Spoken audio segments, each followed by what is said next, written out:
Well, that was boring. Hello everyone, this is CJNovo992 and today we're back for another brand new video in which we're supposed to be here to talk about an old firm matchup, the heartbeat, the blood, the rush of Scottish football. It doesn't get any bigger, it doesn't get any better, and this is the football showcase of Scottish football. And by God, when I look you in the eyes and say it was none of that and it was dreadful, I really mean it. So dreadful, in fact, I had to go away and double check that this was supposed to be a competitive fixture, and I hadn't missed something, and it sort of reminded me, do you remember a few years ago when Celtic were under the management of Ange Postecoglou, there was supposed to be some sort of Sydney Cup, like a friendly tournament between Rangers and Celtic over in Australia. Do you remember how much that revolted both fan bases into shutting that down on both sides, because we actually like our derby games, we actually like the old firm being what it is, and we didn't want this over commercialised half scarf tourist crap that you see throughout the entire football, and it's affected it and really killed what the sport used to be. Do you remember that idea? Well, yeah, I feel like I just went ahead and watched it. Now, granted, obviously there's nothing to play for, but there wasn't nothing to play for the last time we met up, when we had that phenomenal 5-goal thriller 3-2 goal of the season winner Igaman scoring late in the game. There was nothing there because the league was already done back then as well, but there was just nothing. Everything that previous game was, that bite, that atmosphere, the love of Scottish football was all gone as it just sort of went through the motion. Had a wee spark now and again, a wee bit, but it was just filled with absolute dreadful quality. It just was, there so many slack passes, so many backwards passes, no many people bombing forward, no many people willing to take risks. It's almost everything we hate about the modern day football, and unfortunately, ladies and gentlemen, we just saw it with our very own eyes in our game. But I guess I've seen us play well and lose these types of games, so maybe I can take some for the fact that we just played as poorly as that, but were equally matched with Celtic, who played just as bad as they have over the last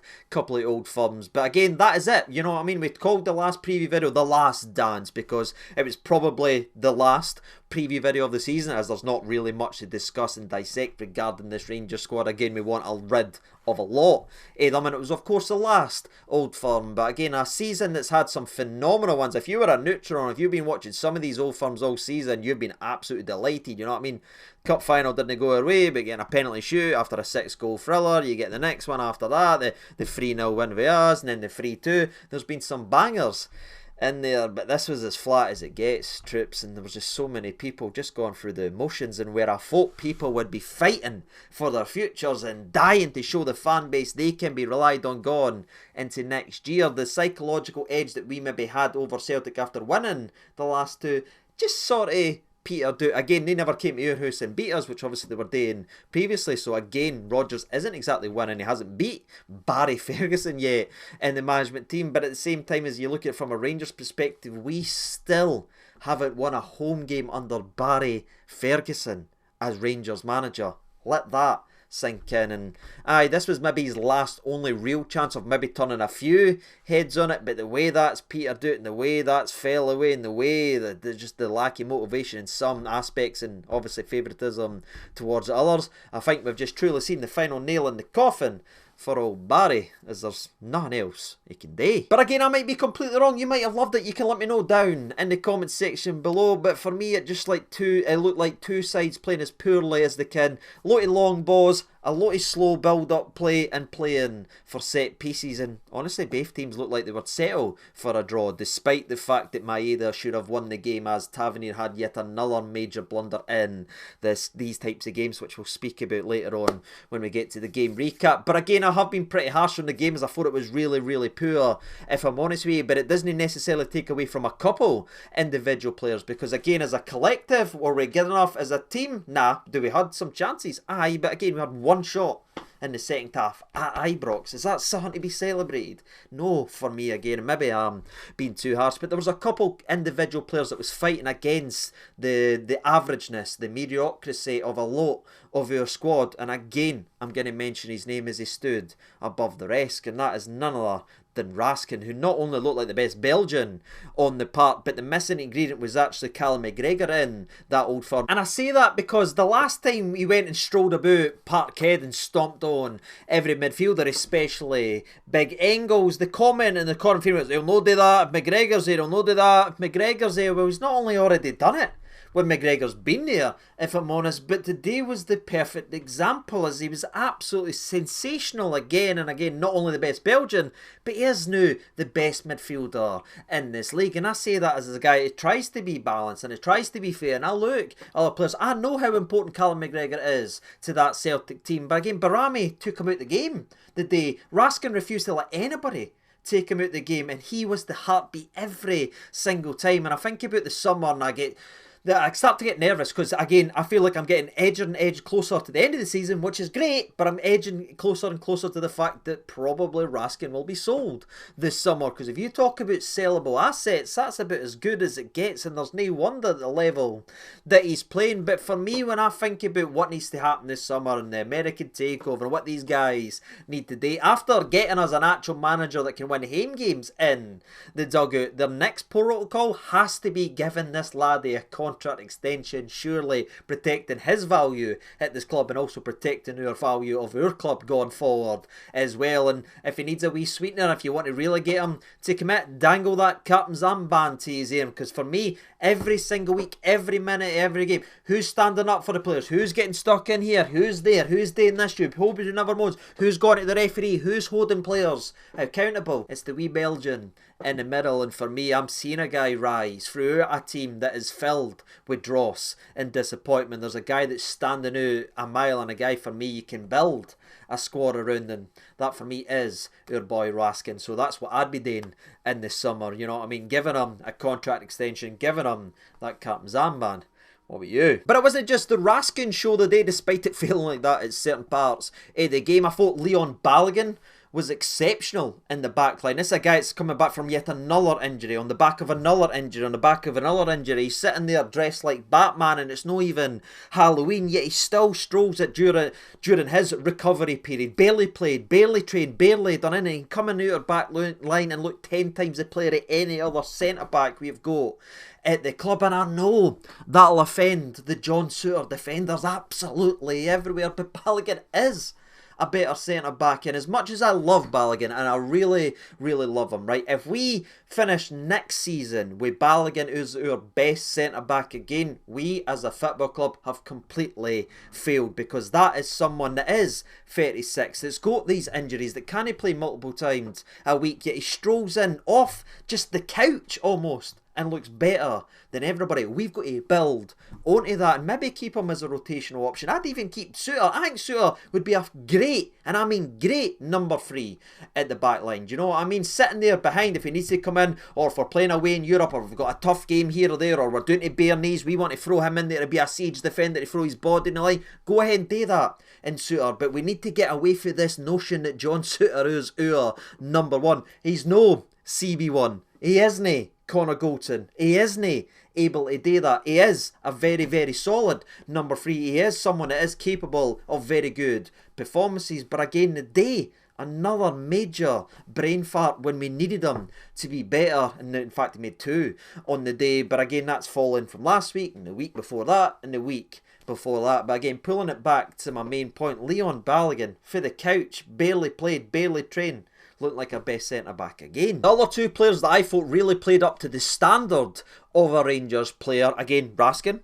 Balogun. I'd actually put Connor Barron in there. I thought that was Barron's best game for a long, long time, if I'm honest with you. I thought he was sharp. I thought he was reading the game very well. I thought he was very good with his passes. There was no wayward pass here or there. And he wasn't just playing it back or anything like that. He was taking some risk. He was bringing the ball in. He was spraying out there, but he was also covering the back line as well. I thought Barron was up to it today, and that is good to see. And the last player that I thought actually stood up and was at the quality of a Rangers player was actually Liam Kelly. And I'll be honest with you, I'm a big defender and a big fan of Liam Kelly, but again, I'm not one of these guys that's like, give him the gloves for next season. Again, just like Souttar in the background, the number 2, the number hang, he'd be very, very handy. But I thought he was great today. Saves a massive 1v1 versus idah that then gives us the opportunity to score, 60 seconds later. And then at the very last kick of the ball, he bails out Tavernier for having another major blunder in a Rangers shot against Celtic. Saves his, blushes with a phenomenal save versus Maeda. It's more about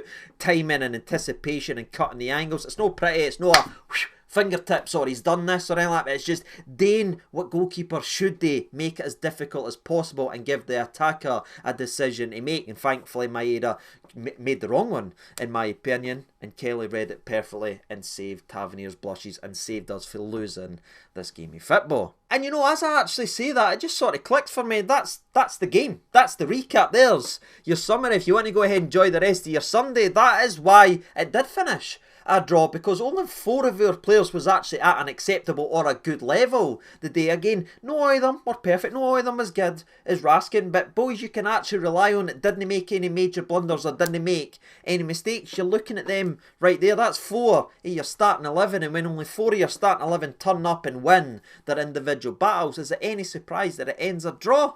Nah.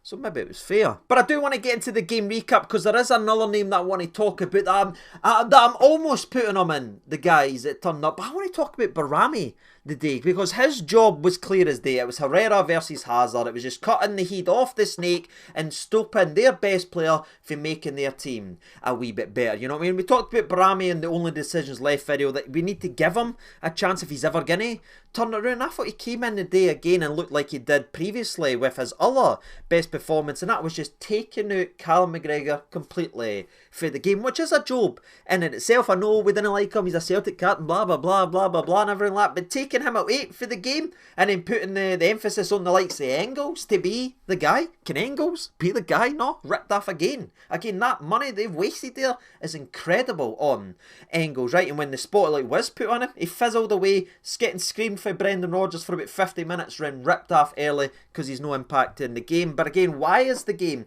starting to go through Engels? Why is the game starting to go through a lesser player? It's because Barami is just absolutely falling McGregor everywhere and taking him out. So I wanted to give him a wee mention, because I've also been very critical of him this season. I feel rightly so, but I'm not sure if I can put him on the very good list today. He done his job, but he never done quite enough on the ball on occasions, in my opinion. Did lose it a couple of times, but in terms of taking McGregor out of the game, I thought he was absolutely excellent at that, and it just gave Celtic something else to think about, and nobody else could fill the void that was left for their captain. And again, that was all done because of Barami. But I just wanted to mention that, because it's no one that'll jump out highlights or stats and you'll not see it, but if you watch the game and if you're paying attention, just the way he moved, I don't know, you can let me know in the comment section below if I've lost my mind. I probably have. But getting in to the game recap, the starting 11 depresses me, but it does constantly, not only under Barry, but it did under Clement. You know what I mean? There's only 3 more to go, and then I'm free of this pain and despair and frustration. Just 3 more, man. Just make it through. But anyway, getting on, it's actually saying the start was actually pretty good. We ended up winning a corner with a minute into the game. Tavernier whips in a brilliant win. Balogun loses scales completely. Big free header in. As much as I love the big man, he's got to bury that into the bread basket, you know what I mean? He ends up rattling the bar. Is it the mask? You know what I mean? You do that and then you turn your head round and you're losing it completely. No, so is that affecting him? As the mask change the trajectory? You can look at it all the way you want today, but I love Big Leon. I really, really do. But that's a chance, especially in Old Firm. It's got to go in the back of the net. But in usual Balogun fashion, if he misses the chances, he snuffs out the other side. And that's exactly what he done in the 7th minute. Celtic get a corner. It's such a big header, by the way, because I think Carter Vickers, if you want to go back, I'm sure it was about the 7th minute. I'm sure Vickers has got this all day, but Balogun just comes out of nowhere, takes a sair one, but headers it out and away. And then less than a minute later, we sort of try to get our shape back. We play it in a Diamande. I think this is a foul, and I think if the goal ends up going in, or if they end up scoring, I think it goes back. Very similar to Tom Lawrence on McGregor for the goal that Dessers got robbed, what was it, last year or anything like that. It's similar, just barging in the back. But the referee plays advantage, because again, that's what VAR's for. So Diamande loses the ball. Ida's got the ball. He's got to just slip it to Forrest, and they're probably in, because Maeda's ran away for Tav. You know what I mean? It's like...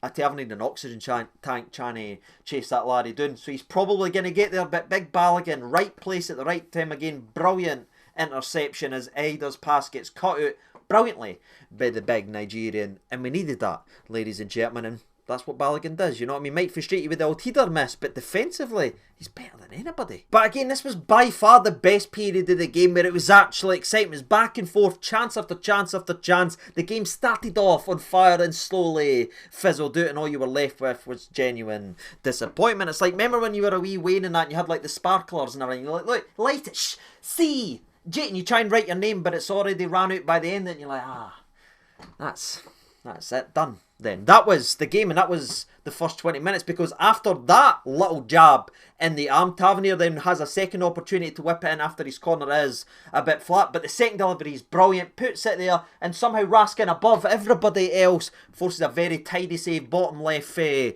goalie. Then they counter just like a basketball game. They try to go down, they have another set piece that we're then defending, and where John Suter, where I have been critical, once again has his best moment of the day as the ball gets fizzed in to Maeda, gives a wee touch to Idah then takes a wee drag, then has a shot, but Suter times it perfectly, and it's the moments there that's the killer. It's the moments there that everybody gets blinded about, and it's why we build our team with guys with moments, but we need guys that's got more than 1 in every 5, and it's got more than one moment in 5 games if we ever want to be successful. But taking none away for you, this is brilliant defending for Suter, just massive block there, and it stops what, in my opinion, is a clear goal scoring opportunity. And again, it is breathless at this point. You're thinking, right, go ahead and let's get this goal. Rangers, it probably should have came in the 18th minute, by the way, as Carter Vickers does a blind back pass, not even paying attention, similar like what Tavernier done at the end of the game. But unfortunately, Dessers is a bit sleeting, doesn't read it quickly enough, doesn't gamble. I'm just going to leave it. He's not the best presser, alright? We've talked about it enough. But he has his moment later on in the game, so I'll give him credit for that. But he just can't quite get there. He's not pressing enough, so the goal ends up smashing it away. And that was a warning sign. But then we end up getting a free kick as Taylor comes and just wipes out, I believe, is it Raskin again he wipes out? Or it might be Cherny. Somebody doing the right-hand side, you might be thinking, what's Raskin doing there? Raskin's everywhere. Okay, it really is. We get a free kick, wonderful delivery in by James Henry. Raskin, again, just up there, looking like Miroslav Klose, buries the header. I'm like, here we frickin' go. That's why Belgium picks them, baby. And then it's offside. No complaints here, it looks offside. And I don't know if it was a feeling of, oh, here we go again, we score another goal, it's chopped off versus Celtic, here we go, we know the script, because there has been some sere ones, close calls, but this one for me does look offside for the angle that I've actually been set, so no problem with that, but it did sort of chip away at the crowd a wee bit and just started to kill the game a wee bit. I mean, it didn't help that Celtic then had an opportunity from another set pieces. Carter Vickers gets the header, but it's brilliantly saved by Liam Kelly, tipping it air the bar. But after that little jab, back, that was it. The game just sort of fell away. And I tell you, it fell away. It wasn't as bad as the second half, but it just petered away for about 15 minutes where nothing happened. Just punt ball, free kick, punt ball. How's he not booking him yet? But punt ball, he's still not booked anybody. Alright, punt ball, kick ball. It was rough to actually watch. But as you almost fell asleep, there was that last jab of adrenaline just before the end of the half, and that was when Celtic were played through the middle as Jeff, who was struggling. By the way, you know what I mean? A big fan of giving youngsters not a chance, and I think if we did have more options, he probably would be away for the firing line, but all we've really got is Nana right now, who's just made his long time recovery at the weekend, so maybe he can't go. Ridvan's broke down again, you know what I mean? Water is wet, we've got to try and play him through the rough period, but he's a second behind, again, everybody else was stepping up. That gives Ida the opportunity to run through on goal, and you're thinking, here we go again. I've seen Kyogo score this goal. I've seen it time and time. It's another game. It's another goal where they've snatched it just before half time, and then Kelly makes a phenomenal save as I think Ida takes too many touches, but it gives Kelly again the opportunity, and it's a big brilliant save, 1v1. And that there gave the crowd something to believe in, because we got the goal chopped off, which is a killer, but then you see us save or make the save that we'd normally didn't make in these games, you know what I mean? Kyogo's normally running away celebrating and you're absolutely hating every single fibre it has been, but Ida's no Kyogo, no in terms of clinicalness, and thankfully that miss gave us the jab, and then we went ahead and played some brilliant football ourselves. Diamante's on the ball here, pings it into Cherny. Cherny, a wee delicate nutmeg, lets it run through his legs. Dessers holds him off. He's got Scales again. I think that was a better pairing for him. I think he's got the number.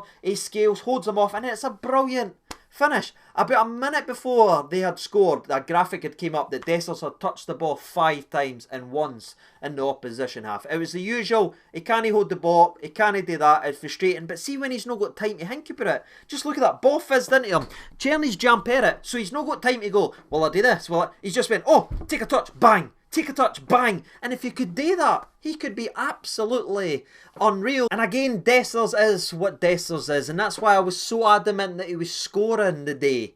yesterday in my preview video, you know what I mean? I just knew it's the type of game that Dessers would go ahead and score in, and he did score, so congratulations. It was a brilliant finish. Touch, finish, but aye, that's why I was so sure it was written in the Stars film. It's just a shame he couldn't really get a performance out of it besides the goal. So the end of the half goes and you think, right, alright, we've got the goal there, we must be feeling good, let's go out and win this game now, because again, we've got the advantage, let's put the fit down, let's go ahead and really go for this team, but we never really done that at all. The second half sort of came out and it just looked like we had made the decision to, let's just try and hang on to this for a wee bit and see how we get on, and I just didn't like it. Have I mentioned the Diddy ref? Yeah, I'm not sure if I really went into too much detail, but I'm not wanting to turn this into a referee thing. I'm not wanting to go down the rabbit hole. What I will say is I just think he's bad at his job. I just do. And I honestly believe if we, as a collective, that everybody that's tuning into this video was equally as bad as at our jobs as he is at his, we'd all be fired, we'd all be let go, we'd all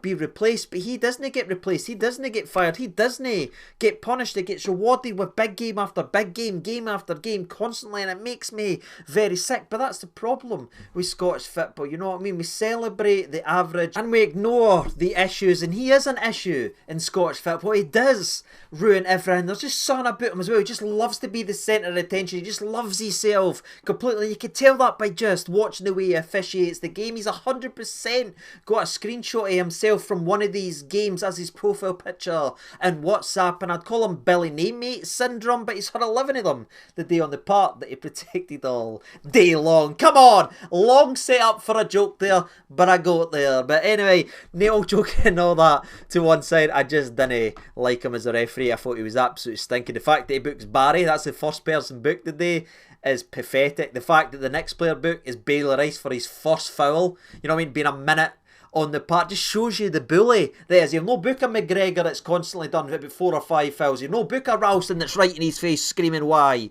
is that a foul. You've no book a Greg Taylor, despite counting out he's done 3 previous fouls and 1 more. He'll no day any of that. But who does he book? He books a manager who can't get to him and moan at him at the park. Who does he then book? He books a Bailey Rice, another 18-year-old. And who's the Celtic player that gets booked later on in the game for booting the ball way after fouling Balogun? It's another young laddie by the name of Kelly, and that's just who he actually is. He's no big enough for these games. He's no willing to make the big yellow cards or knock this down here, you can't do that, and he doesn't stand by his own word. I think this guy is pathetic, and I'm not going to make a joke this time about protecting his balls or anything like that, but I just think he's dreadful. And if you watch a lot of Scottish football, which I try to do for these preview videos, he's one that's constantly making them on a week-to-week basis, but he'll not go anywhere because your game is in the toilet. The 50th minute comes and it's the same as the cup final. It comes as you can go through these old firms, the tight margins, the draws, the one goals get beat. There's always a moment we've got a big chance to counter, but we blow it. It starts as James Forrest tries to get on the ball. Raskin reads it, just burns out of nowhere, wins the interception, plays a brilliant ball to Dessers. Dessers does the right thing.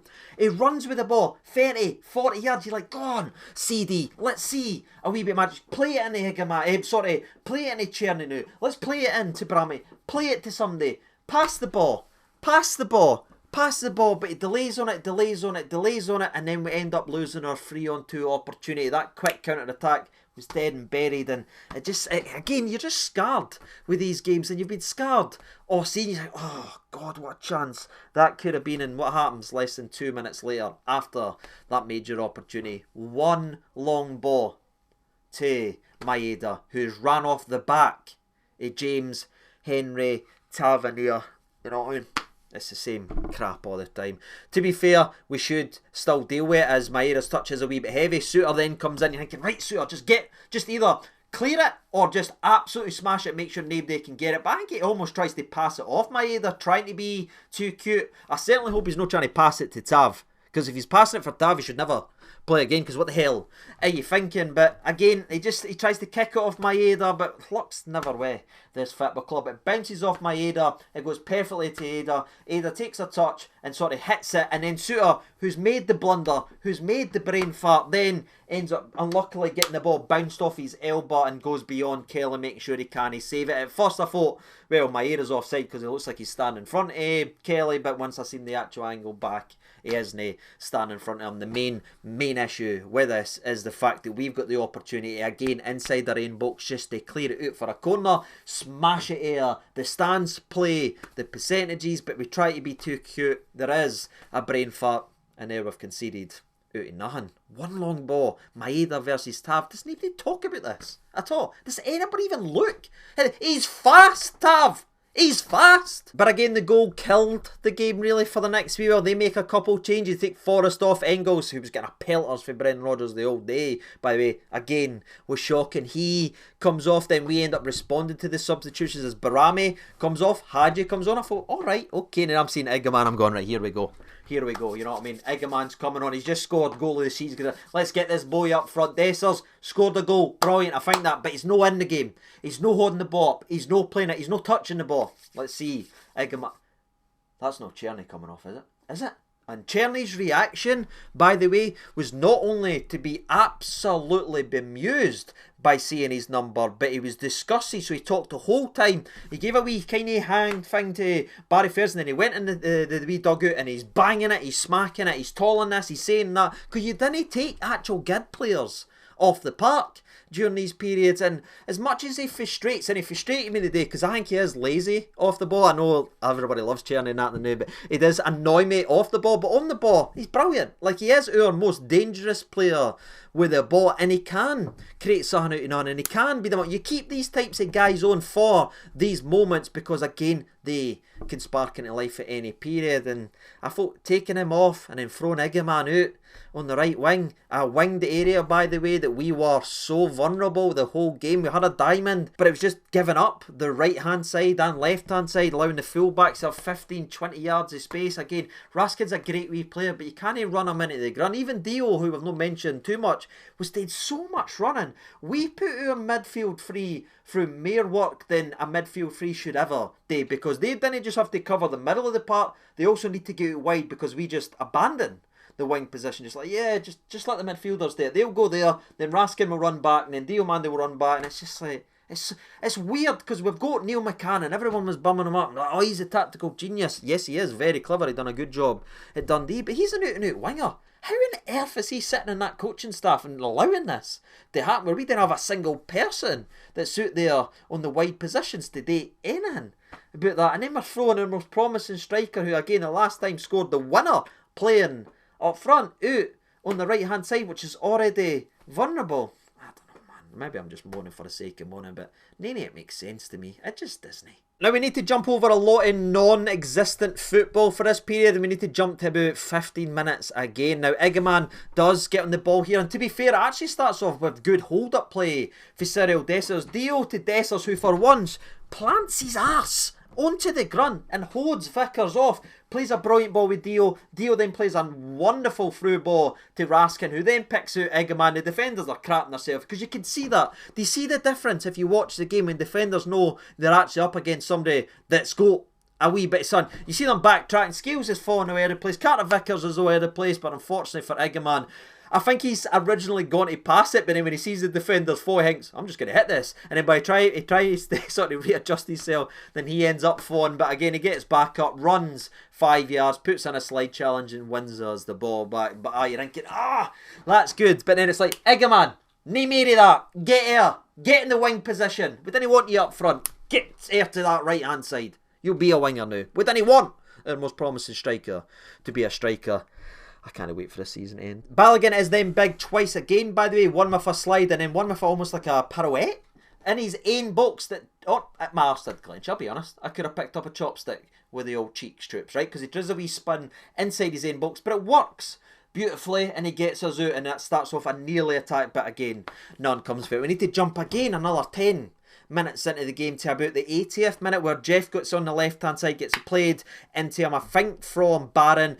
Then Jeff plays it to the back post. It falls to Raskin, who slips unfortunately, but gets back up, has a shot, well saved by the goalie. It looks like it's 40 Hadji. Hadji gets absolutely wiped out by McGregor. I'm screaming penalty, and I'm convinced it's a penalty. And then I see the replay back, and I don't know the rules anymore. McGregor doesn't make any contact with the ball, and he does foul Hadji, but then they're saying it's no a penalty and everyone's saying it isn't a penalty. So I don't know what the rules are anymore. Is he blocking his space? He's done what Kamal Roof used to do previously in the past, but he got judged to have done a foul again. Was it Ross County? I can't remember. No, it was a couple years ago. Doing the same manoeuvre. Has the rules changed? Has the goalpost moved? I don't know about this one, but this contact is so severe for Callum McGregor on Hadji without touching the ball inside the box that Hadji has to be substituted off after getting injured. So, yeah. Please let me know in the comment section below, because I never sit here pretend I know the rules and I'm the smartest, I know everything. I didn't. Troops, why is that no a penalty? He's not got any of the ball, but he's injured Hadji. But somebody can let me know down in the comment section below. But that was, I say, and Baylor Rice ends up coming on in traditional Baylor Rice's fashion. Gets one slapped right at his face, but thankfully he was able to get back up. But no much was actually happening here. It was just sort of fizzling out. Again, we've not got any width, right? We've took our most creative player out. We've lost our second most creative player in Hadji due to a foul inside the box. We've got our boy Eggman on the right hand side. You've got Dessers up top, getting sort of sandwiched between Carter Vickers and Scales. And then we end up losing another player again eventually as our boy Danilo comes on. That's right, ladies and gentlemen. We lost that many people to injuries. Danilo got to come on. Where was he playing? Just in the middle of the park. But again, 92nd minute, his first touch, beautiful ball out to Eggman. Eggman plays the ball to Dessers. Eggman and Danilo screaming for the ball in the box. But again, that's not the big laddie's game, right? And I'm not turning this into a Dessers hit piece here. It's not his game to get out wide and cross it. He should be in and around the box. But he's tried to make the run. It then breaks down. But these are the fine margins. These are the fine moments. But again, when you've got three strikers on the park and you're asking two of them to go out wide, they're not going to look like wingers. Do you know why? Because they're no wingers. I'll leave it with there. But anyway, the game's breaking down. No much is happening. We never looked like we were going to score our game, but we end up getting a throw in. Now, Eggman's running over to take it because he wants to throw it to Connor Barron, who's wide in space, but Tavernier's trotting up slowly because he wants to do another long throw that never caused any issues. In fact, he almost threw one out for a goal kick at one point. So Eggman just throws it to Barron because there's like 10-15 seconds left. Barron then plays the ball to Tavernier. Tavernier then just plays the ball to Baylor Rice that goes clear and obviously straight to the Celtic player. I think it's Bernardo. The Bernardo then picks out Maeda. They're running through and you're like, oh my God almighty. And do you know what annoys me, right? Is that Tavernier tries to blame Rice for this. Go back and watch the clip. He's gone, as if it's Baylor Rice's fault. He's doing a blind back pass because he's filling his nappy because Maeda's on his shoulder. I'm not wanting. And that's a young player. Let's not dig. Take responsibility for a bad back pass. And to be fair, he does stick at the task. Is he catching Maeda? No. He isn't, ladies and gentlemen, but he sticks to the task. He tries to get there, and after Kelly bails him out, he's then there to clear it away, and he does react quicker, as Maeda's obviously on the deck at this point. But again, it was nearly an absolute sickener for what probably is going to be James Henry's last Old Firm game. And honestly, I'm delighted Kelly's done that moment and bailed him out of that, because if that goes that way, we know what needs to be said. If he leaves in the summer, you know what people is going to say about him. The boy's been here for so long. He's played 500 games and everything for this club. It shouldn't ever go out that way. So I'm very thankful to Kelly to bailing him out. But again, Tavernier, man, it's not Baylor Rice's fault that you've undercooked a pass by about 15 yards. Come on now.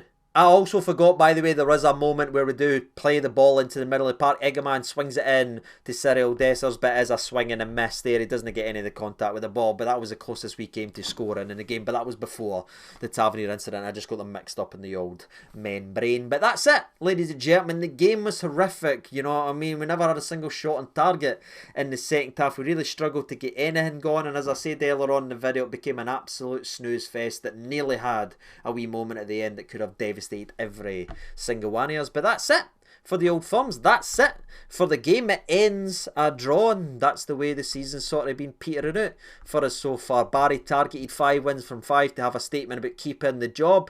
He's drew versus St Mirren, he's drew versus Celtic, he's still not won at Ibrox, so I think that ship has now sailed, and I think I touched on that earlier about half an hour ago when I was starting recording this video, but just in case that's how I feel about that one. If you can't win your home games at Ibrox, you're never going to be it, as much as I love him as a player. And again, I wouldn't want him to be the full-time manager, and that's me being honest. I look at these starting 11s, I look at the personal favourites, I look at the similar mistakes, I look at how poor we look coach-wise in terms of our whipped position and our creative players getting sacrificed for this.